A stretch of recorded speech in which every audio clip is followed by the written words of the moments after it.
ahora, vamos a iniciar esta seguidilla de estadística aplicada a ciencias de la salud o más específicamente a la psicología. Vamos a empezar con algunos conceptos básicos y con algunos fundamentos del análisis estadístico.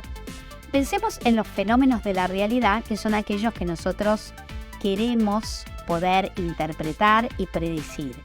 Muchos de estos fenómenos pueden ser predichos con suficiente conocimiento del tema y suficientes recursos computacionales. Sin embargo, hay otros comportamientos que no se pueden predecir de la misma manera. Pero aun cuando no es posible predecir qué va a ocurrir en determinadas ocasiones, los fenómenos tienen una regularidad que nos permite describir el patrón de los resultados que obtendríamos después de muchas repeticiones de la misma situación. La regularidad, después de muchas repeticiones de un mismo fenómeno, se puede describir matemáticamente. Este es el estudio de la aleatoriedad. Estamos hablando de repeticiones de un fenómeno aleatorio. Y el estudio de la aleatoriedad se llama teoría de las probabilidades. Y la teoría de las probabilidades tiene mucho que ver con la estadística. En realidad no son lo mismo, pero se relacionan entre sí en un sentido opuesto. La estadística se va a usar para hacer inferencias sobre la naturaleza desconocida del mundo de la población en base a datos observados en una muestra. La muestra es una parte que nosotros sacamos de la población y a partir de esa parte, del estudio de esa parte, nosotros vamos a inferir qué ocurre en el universo dado por la población. La teoría de las probabilidades en realidad se usa para cuantificar la posibilidad de ocurrencia que tienen determinados sucesos, proponiendo modelos para este mundo real que es la población. Cuando hablamos de salud, aunque el interés central es el sujeto, el objetivo en investigación es que nosotros podamos generalizar las observaciones que hacemos sobre una muestra a toda la población. Nosotros lo que queremos es usar una muestra para poder decir qué pasa con determinada enfermedad, con determinado tratamiento, con determinadas circunstancias en el contexto de determinada enfermedad, con determinadas circunstancias sociales asociadas a determinada patología, y que esto nosotros lo vamos a estudiar en un grupo chiquito de personas y vamos a querer poder generalizarlo lo máximo posible. Si es a toda la población, tanto mejor. Como en la mayoría de las situaciones reales es imposible medir u observar a toda la población de interés, vamos a utilizar estadísticos que obtenemos a partir de una muestra para estimar o hacer inferencias sobre el verdadero valor que corresponde al parámetro poblacional. El verdadero valor que tiene ese estadístico, no en la muestra, sino en la población general. Que en la población no se llama estadístico, sino que se llama parámetro.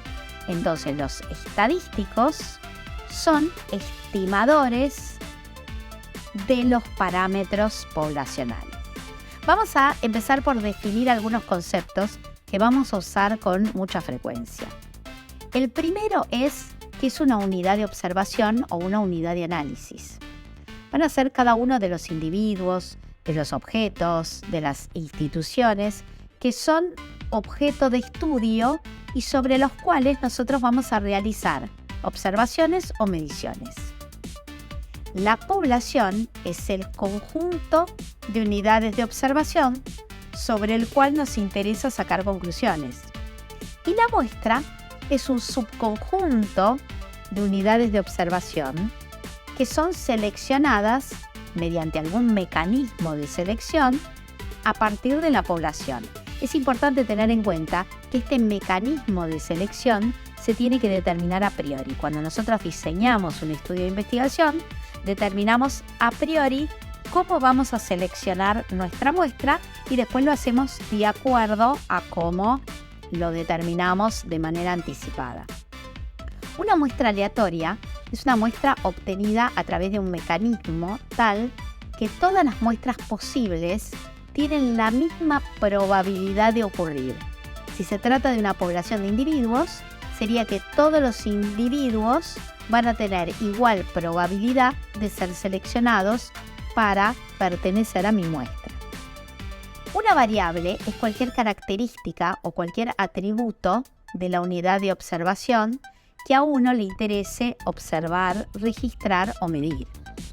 Y el parámetro es cualquier función que permite resumir o caracterizar los valores de la variable de interés en la población. Por eso yo decía antes que el parámetro es siempre poblacional. Y el estadístico va a ser esto, el estimador del parámetro. Es cualquier función de los datos de una muestra con la cual vamos a pretender estimar el valor de un parámetro poblacional. Los datos de la muestra se resumen a través de medidas tales como la media, la varianza, el desvío estándar, la mediana, porcentajes, percentiles, y estos son estadísticos. El valor de la variable de interés puede medirse en todos los sujetos de la población y si nosotros pudiésemos medirlo entonces, pudiésemos tener estas medidas, resúmenes en toda la población, entonces nosotros tendríamos aquí los parámetros, ¿está bien?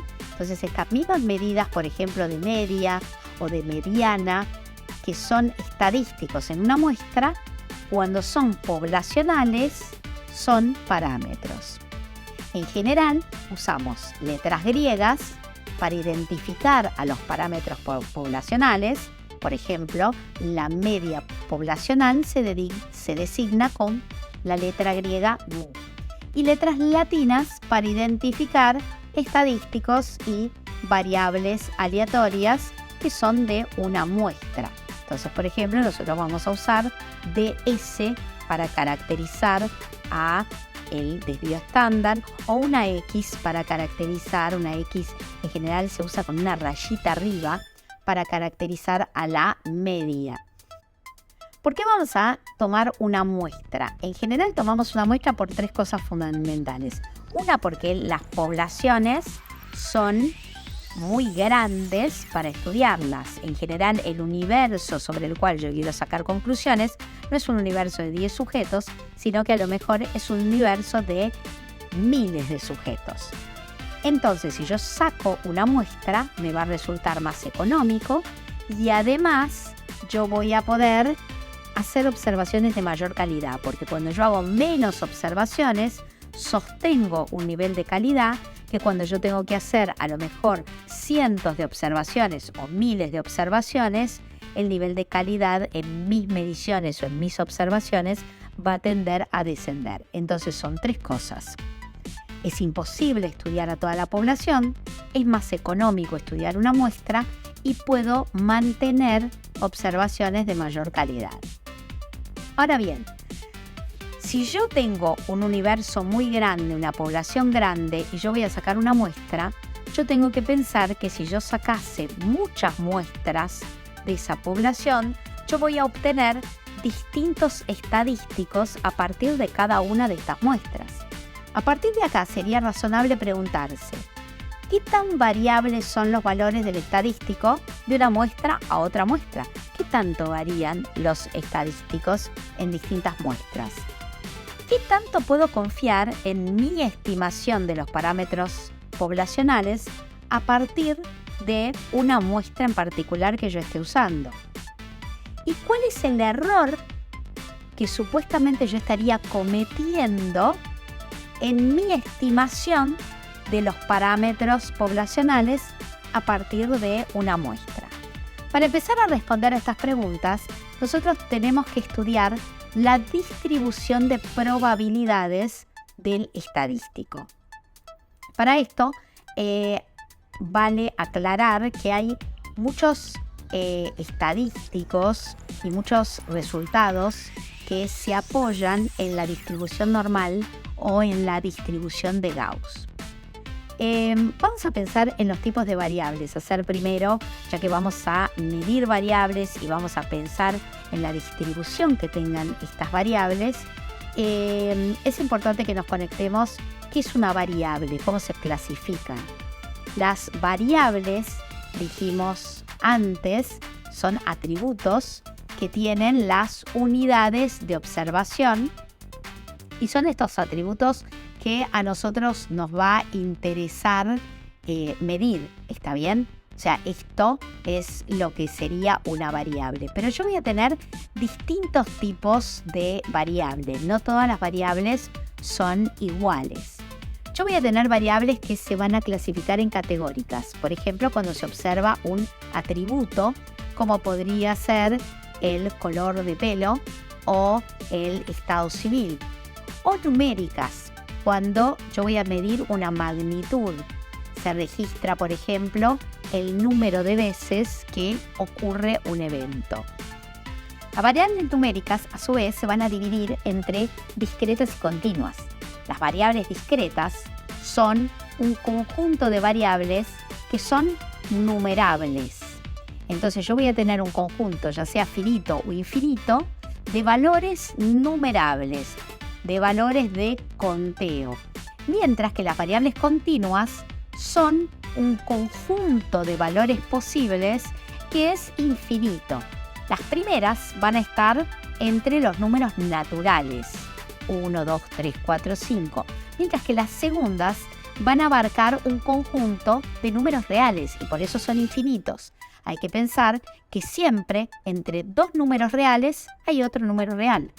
Entonces, entre el primer número real y este nuevo número real que encontramos en el medio de los otros dos, va a haber otro número real y así sucesivamente hasta llegar al infinito. Entonces, las variables continuas tienen infinitos valores. Llamamos distribución de probabilidades de una variable aleatoria discreta al listado de valores posibles de esta variable acompañado de sus correspondientes probabilidades. Pensemos que tengo 4 tarjetas, una con el número 10, una con el número 20, una con el número 30 y una con el número 40. Mi universo es de 4 tarjetas. ¿Qué probabilidad tengo de sacar la que tiene el número 10? Tengo una tarjeta con el número 10 sobre un universo de 4. Entonces, ¿cuánto tengo? 1 dividido 4. 0,25 es mi probabilidad de sacar cualquiera de estas 4 tarjetas. Ahora, pero yo podría tener tarjetas que tuviesen distinta probabilidad de aparición. Si fuera distinta la cantidad de tarjetas de 10, de 20, de 30 o de 40, la probabilidad de aparición de cada una sería diferente. Entonces, si yo tengo 4 tarjetas que tienen el número 10, 3 que tienen el número 20, 2 que tienen el número 30 y una que tiene el número 40, ¿cuál sería la probabilidad de aparición de la tarjeta que tiene el número 10? Sería, yo tengo un total de 10 tarjetas y 4 tarjetas con el número 10, con lo cual sería 4 sobre 10, que me da 0,4. 0,40 sería la probabilidad de aparición de la tarjeta número 10. Con la tarjeta que tiene número 20, yo tengo 3 unidades con este número. Sobre un total de 10, es 3 dividido 10, que me da 0,30. Y así sucesivamente. 0,20 para las tarjetas con el número 30 y 0,10 para las tarjetas con el número 40.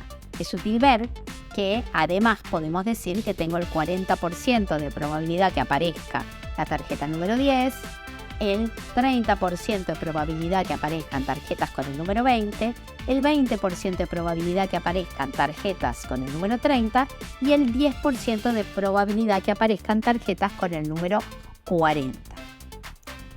La distribución de probabilidades de la variable en una muestra o en una población a mí me permite calcular la media.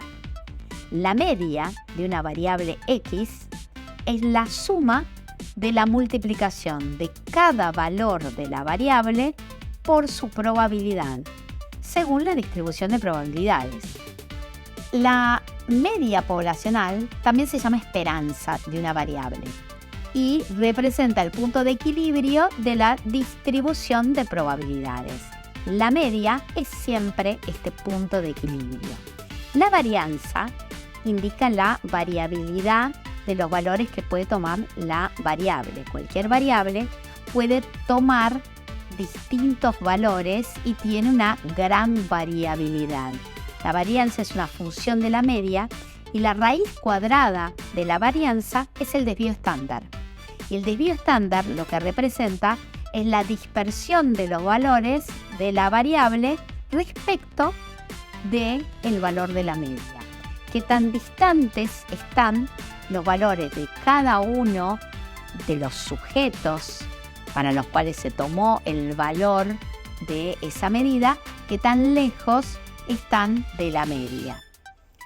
La media o la esperanza de una variable se va a calcular multiplicando cada valor posible de la variable por su probabilidad. La varianza de X va a ser una suma ponderada de las distancias a la media elevadas al cuadrado, y es ponderada porque se le asigna determinado peso, y el peso corresponde a la probabilidad de que ocurra cada uno de los valores de esa variable. Esto es cuando estamos hablando de probabilidades de variables que son discretas, aleatorias discretas. Pero supongamos que si nosotros tenemos variables continuas, la variable no va a tomar valores que son números naturales, sino que van a estar en toda la escala de números reales.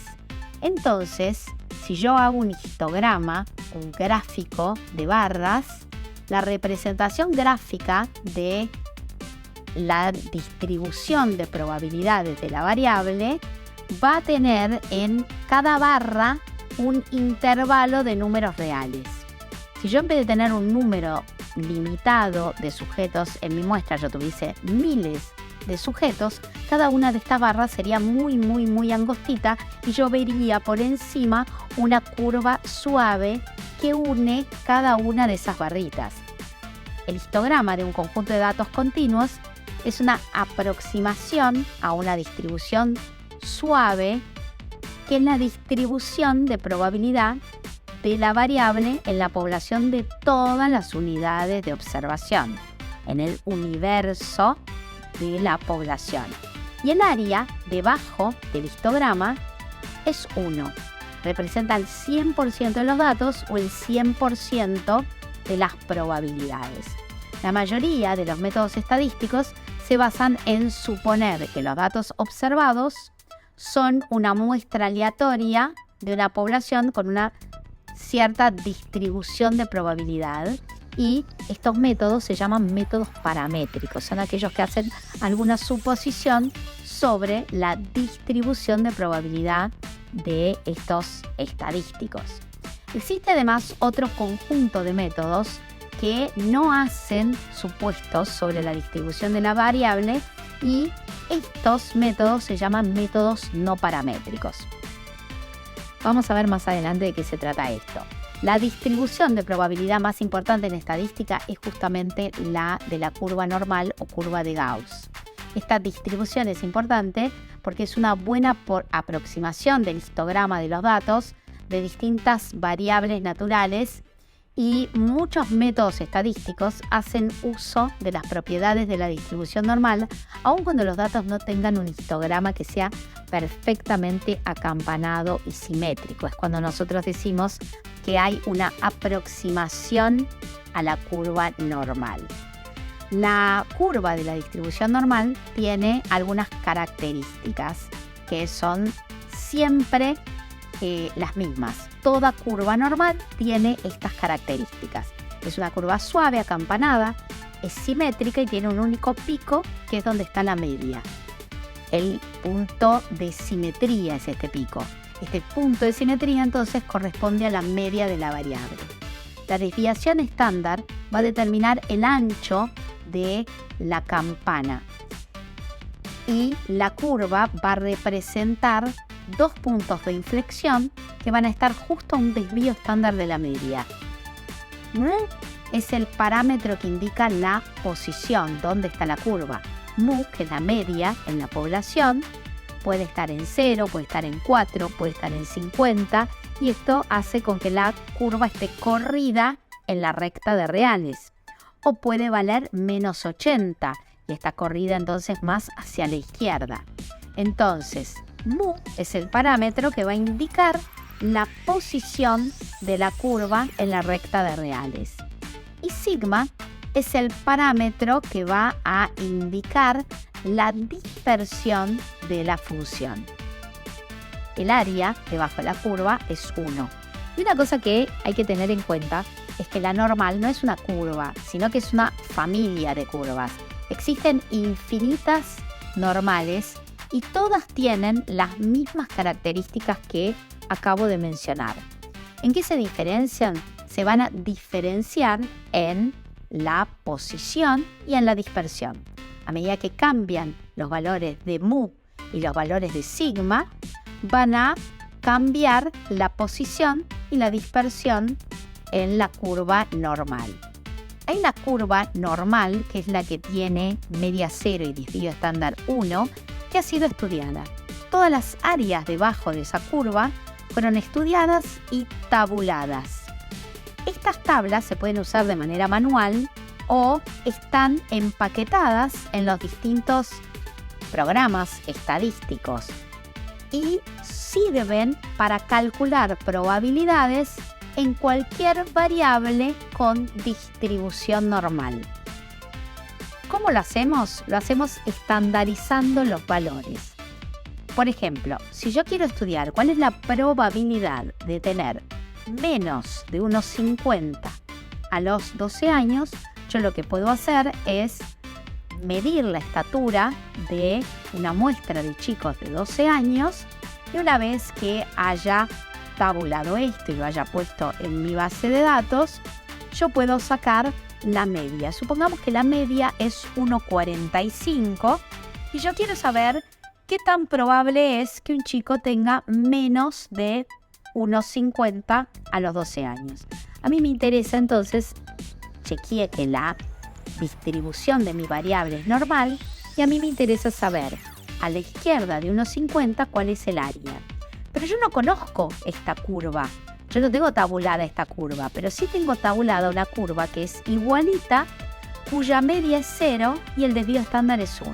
Entonces lo que yo hago es estandarizar mi valor 1,50 y lo traslado a la curva que sí conozco. Traslado este lugar de mi curva a este lugar en la curva que tengo tabulada. Entonces, esta área que a mí me interesa estudiar, que es el área que está a la izquierda de 1,50, saber todas las probabilidades de tener menos de 1,50 que están acá, que es esta área, yo la puedo calcular en esta otra curva cuyas probabilidades sí conozco a partir del área. Entonces yo voy a estudiar las probabilidades de caer en el área que está a la izquierda de un valor estandarizado de acá para allá. ¿Cómo se calcula el puntaje para trasladarlo de una curva a la otra? Se llama transformación en puntaje Z y se hace de la siguiente manera. Z es igual al valor de X que yo tengo, en mi caso es 1,50, voy a poner 150 porque el desvío estándar 10 está en centímetros y yo tengo que utilizar siempre la misma unidad de medida, ¿está bien? Entonces voy a poner 150 centímetros, menos la media, que es 145, sobre el desvío estándar de 10. Fíjense que la cuenta me da 0,5. Que es exactamente lo que intuitivamente podíamos pensar que era en la curva que sí está estudiada. Entonces yo voy a calcular la probabilidad de medir menos que 0,5 en realidad, pero esto va a ser equivalente a medir cuál es la probabilidad de tener menos que 1,50 a los 12 años, que son los datos que yo tengo en mi curva normal. Entonces fíjense lo importante que es y por qué es tan utilizada la curva de normalidad, porque es una curva que está estudiada de manera tal que las áreas o las probabilidades debajo de la curva normal estandarizada se pueden consultar para estudiar probabilidades para otras variables cuya distribución también sea normal. Estas áreas o probabilidades debajo de la curva normal estandarizadas se pueden consultar tanto en tablas como a partir de paquetes estadísticos que, como les decía, están programados en base a los datos que hay en estas tablas, que fue lo primero que existió. Antiguamente usábamos las tablas para consultar estas probabilidades cuando no contábamos con paquetes estadísticos. Y de esta manera, entonces, uno puede estudiar las probabilidades asociadas a la variable que a uno le interesa estudiar. Bueno, por ahora vamos a dejar por acá. Yo me despido de ustedes y en el próximo video vamos a entrar en temas más específicos de estimación estadística. Nos vemos. Soy Gaby González Alemán. Hasta el próximo video. Chau, chau.